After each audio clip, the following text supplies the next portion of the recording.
महाराज जनक जब भूमि पुत्र की तरह खेत में हल चला रहे थे तब शांति प्राप्त हो गई। तुम लंकापति हो तो अपने आप को अहंकार में मत लाना।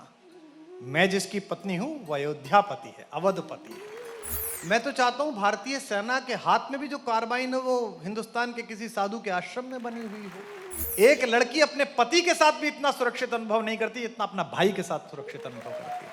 मैं राम को पति नहीं मानता, मैं राम को दुनिया का महानतम प्रेमी मानता हूं।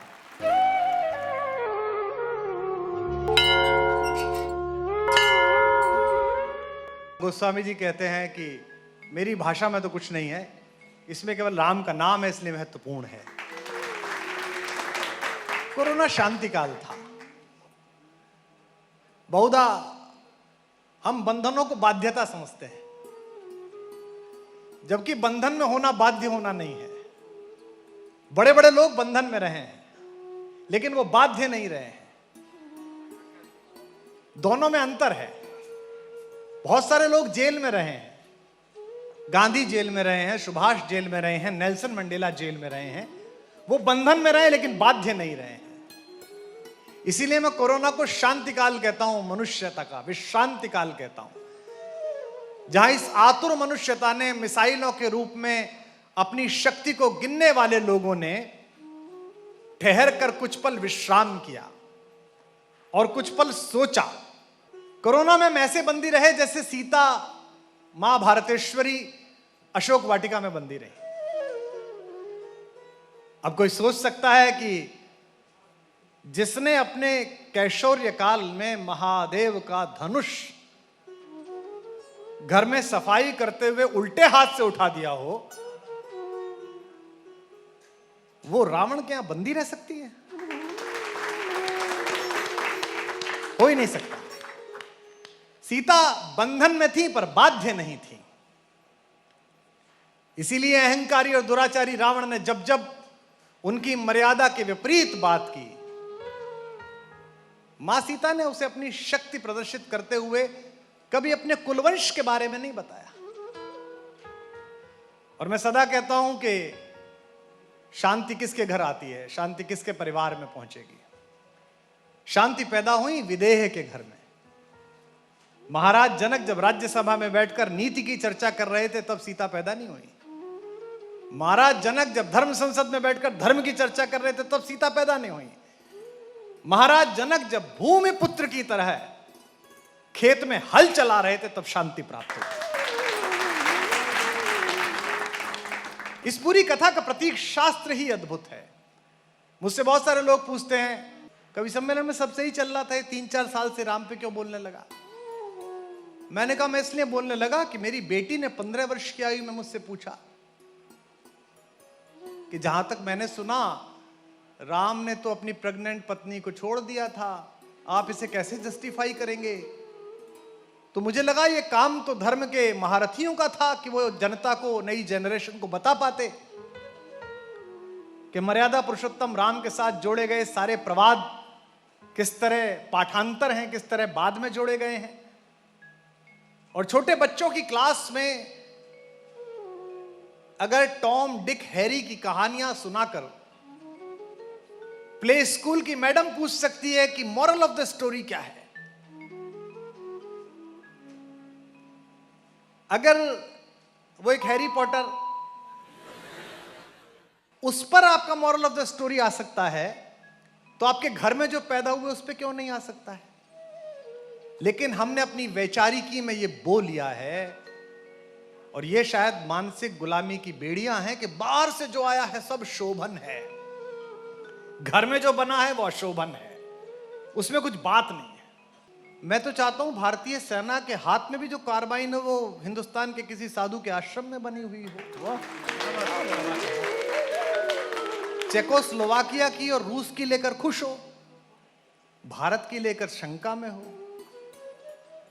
तो वो सीता जो रावण के अहंकार को तिरोहित करने के लिए अपने कुलवंश का हवाला नहीं देती। कोरोना कैसा काल था?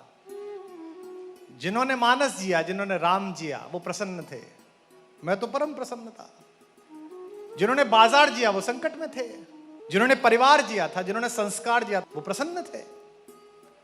सीता अशोक वाटिका में बंधन में है पर बाध्य नहीं है। इसलिए गोस्वामी जी कहते हैं तृणधरि ओट कहत वैदेही। एक तिनके को धरकर कहा, वैदेही ने क्या कहा और स्मरण किसका किया? सुमिर अवधपति परम स्नेही।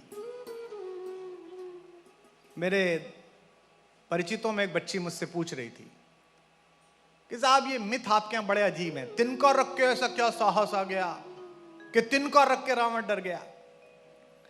मैंने कहा व्याकरण के पास जाओ। संस्कृत कहता है कि शब्द के पास जाओ, शब्द अपना अर्थ स्वयं खोलता है।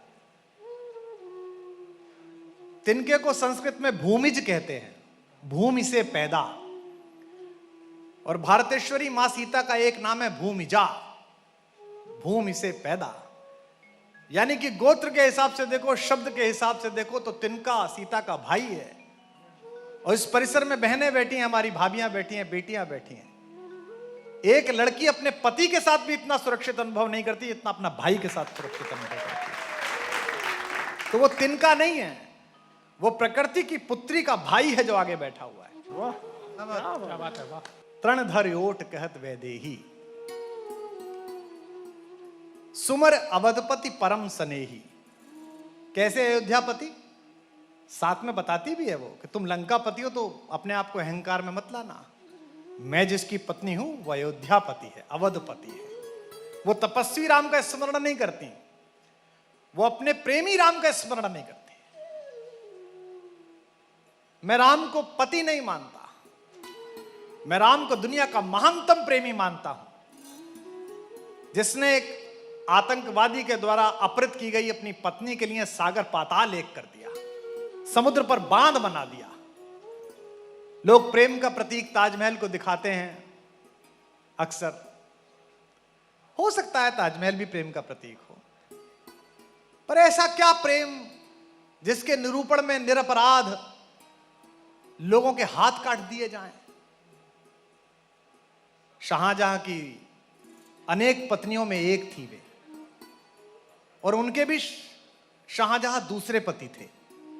उनके पति शेर अफगन उनकी सेना में काम करते थे, और शायद दर्जन में बच्चे को जन्म देते हुए वो दिवंगत हुई।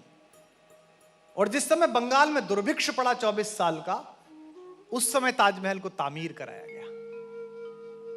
जिन लोगों ने ताजमहल जैसी अनुपम कृति बनाई, उनको बाध्य कर दिया गया कि वो दूसरा कोई काम ना करें। हाथ कटा देने का मतलब यही है। मैं किताब पढ़ रहा था तो मुझे बड़ी पीड़ा हुई, दुख हुआ। जिन्होंने सदियों सदियों केवल पत्थर में से भगवान उकेरे थे, जिन्होंने सदियों सदियों प्राषाण में मूर्तियां स्थापित की थी, उन हुनरमंद लोगों को अपने हुनर से वंचित कर दिया गया, और उनकी पुत्रियों को, उनके परिजनों को, उनकी महिलाओं को नृत्य करके अपने रस को बेचकर घर चलाना पड़ा। अगर आप इसे कहते हैं कि प्रेम का प्रतीक है तो मैं असहमत हूं। इससे बेहतर तो प्रेम का प्रतीक बिहार का वो एक उपेक्षित दलित है, जिसने गर्भावस्था में एक पत्थर को पार ना करती हुई अपनी पत्नी को मरते हुए देखा और अकेला हथौड़ा उठाया और जीवन काट दिया, और पहाड़ की अस्मिता को चूर चूर करके उसमें प्रेम का रास्ता बना दिया। वो दशरथ मांझी ज्यादा बड़ा प्रेमी है। राम से बड़ा प्रेमी कौन है? कितना आत्मविश्वास है। सुमरि अवधपति परम स्नेही, तृण धरि ओट कहत वैदेही, सुमिर अवधपति परम स्नेही। आप मुझ में लय हो जाइए, आपको आनंद आएगा। तृण धरि ओट कहत वैदेही, सुमिर अवधपति परम स्नेही। और याद क्या दिलाती हूं उसे? तुझे याद नहीं है कि कौन आया है? तू मेरे से ऐसा प्रस्ताव दे रहा है। असमन समझू रहत जान की, खल सुधि नहीं रघुबीर बाण की। तुझे स्मरण नहीं है राम के बाण का? इसमें श्लेष है, वो राम का भी स्मरण करा रही है और राम का बाण हनुमान आ चुका है उसका भी स्मरण करा रही है कि मूर्ख तेरा अंत निकट है। ये जो सीता का आत्मानुशासन है, अब जब उनके यशस्वी बेटों ने, भारत के लोगों ने मिलकर ये संकल्प कर ही लिया है कि राम पुनः उस पालने में विराजित हुआ जहां कभी खेले थे, तो मैं चाहता हूं कि उस मंदिर में इस बार राम अकेले ना खड़े हों, हमारी मां के साथ खड़े हों। सीता का विग्रह तो वहां लगना चाहिए।